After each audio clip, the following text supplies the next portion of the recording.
the statement drops. A single post on Instagram.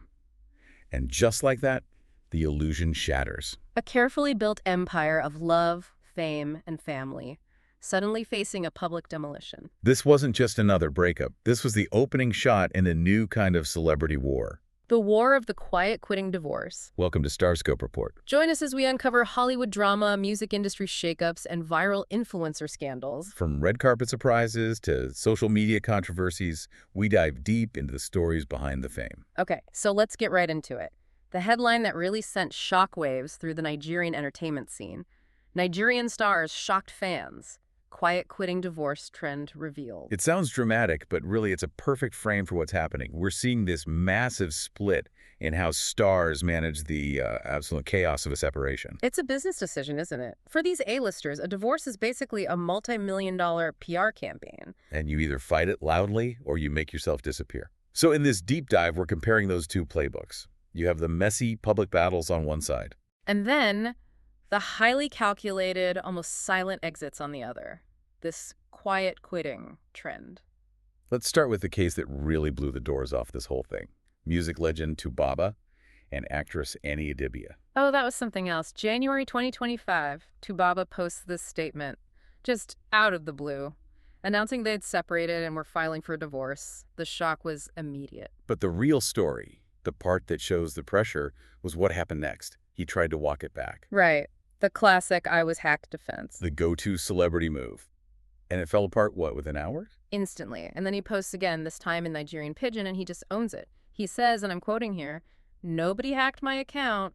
Nami yarn what na yarn." Which basically means, nobody hacked me, I said what I said. Exactly. And that moment of just total confusion, of him trying and failing to control the narrative, that's what makes this case so important. It shows you how hard it is to even start the quiet quit if you're in emotional turmoil. For sure. Because being a celebrity doesn't protect you from marital problems. No, it just puts them under a giant microscope for the whole world to see. Okay, so let's break down this spectrum. On one end, you have the, let's call it the scorched earth approach. The splits that become these huge public spectacles.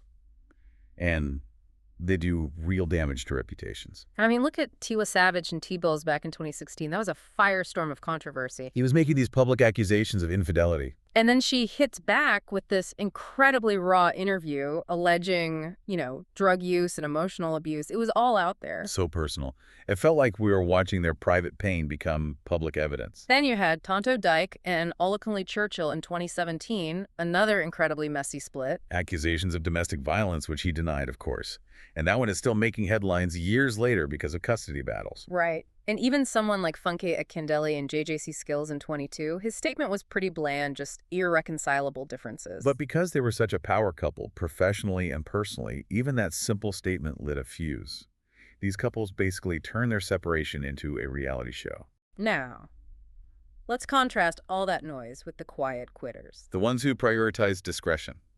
The ones who presented a clean, unified front, or at least a strategically silent one. This is all about brand preservation. Look at the comedian Basketmouth and Elsie Pocha. December 2022. After 12 years, 3 kids, his announcement was so brief, all he did was ask for privacy. And the most important part? 0. Online drama. Afterwards, the curtain came down, and it stayed down. And we saw that exact same play from AY Makun and Mabel in April 2024. AY's post was so direct about it, he actually said he could, quote, no longer manage the intricacies of personal family issues in the public domain. He was basically telling the press and the public, back off, this conversation is over. It's a preemptive strike, right? Totally. Bolanlo, Ninlao, and Bonmi did the same thing. 18-year marriage. They announced it was over and immediately requested privacy. But the masterclass in silence has to be Dr. Sid and Simi. Oh, yeah. She announced the split in 2020, but there were rumors of trouble for years before that. And Dr. Sid, to this day, he has said absolutely nothing. Dignified, total silence. That silence is a weapon.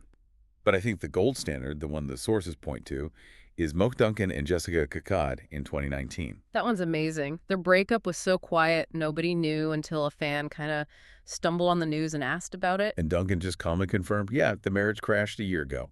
A full year. They kept a high-profile divorce secret for 12 months. The discipline that takes is just unreal. And that's not even the most calculated part of this whole trend. Later in the episode, we're going to talk about the shocking legal moves these stars make to enforce that silence. So what's actually happening behind the scenes during that silent period? Let's shift from the what to the why. What's the psychology of quiet quitting a relationship?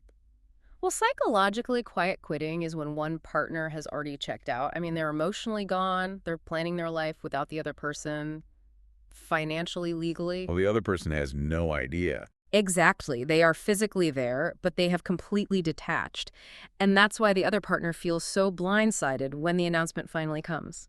So why do it? I mean, it sounds exhausting for the quitter and just devastating for the one being left.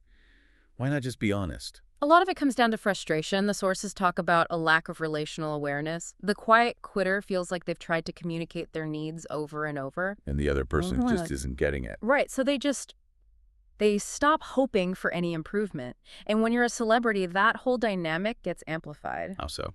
Think about it. You're surrounded by an entourage, by yes men.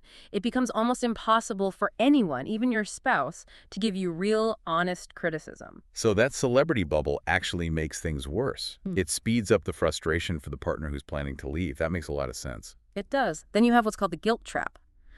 For a big star, leaving a marriage is a huge PR risk.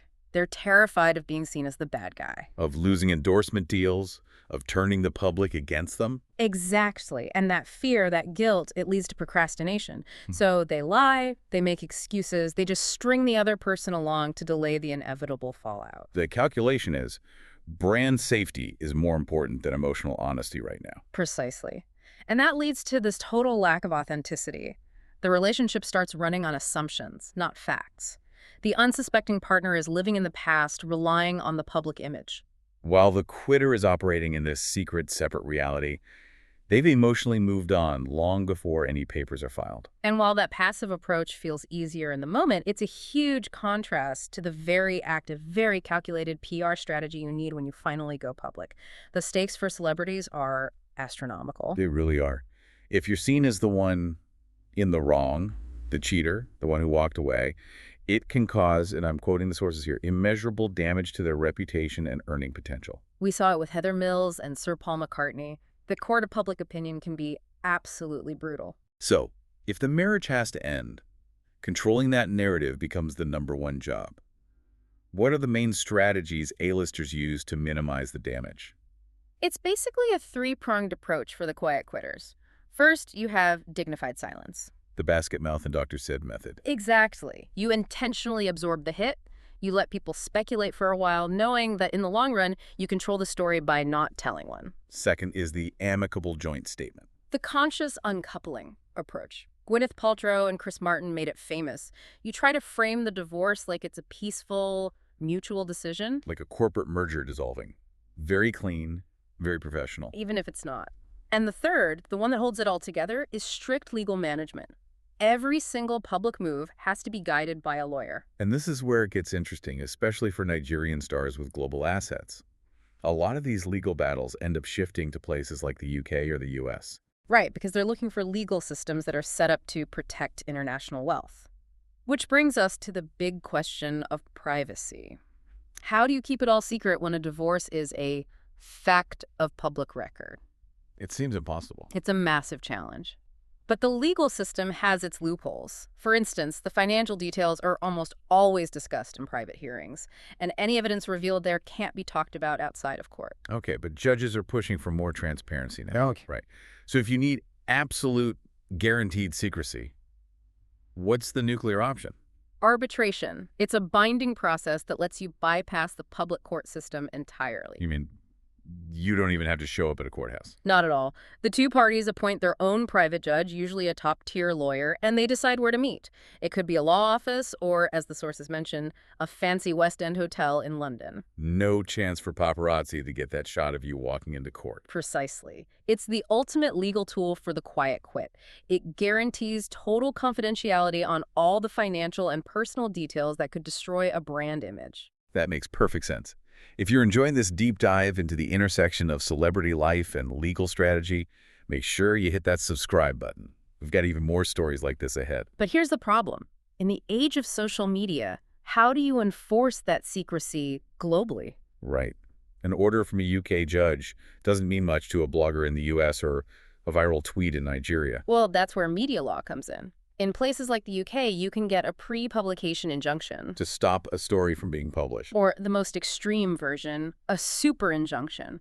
That's where a media outlet isn't even allowed to report that the injunction exists. It's a total gag order. Wow. But again, how far does that reach? Not far enough, really. It's almost impossible to enforce in the US or once a story gets out on social media. So the legal strategy is about damage control.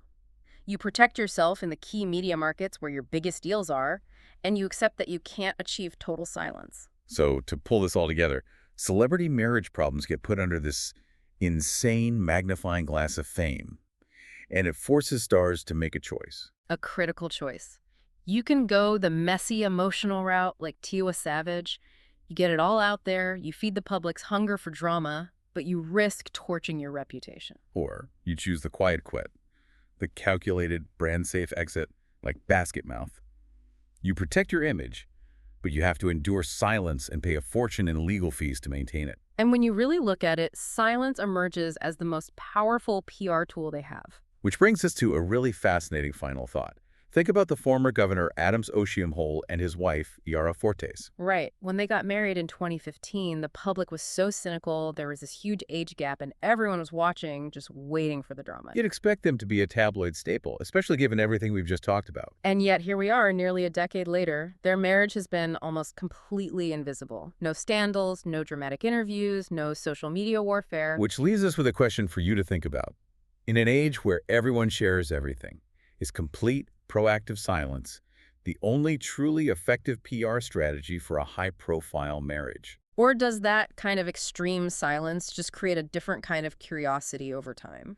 You've been listening to Starscope Report, where we uncover the stories shaping Hollywood, music, and pop culture. Thanks for tuning in, and don't forget to subscribe for more stories that keep the stars shining.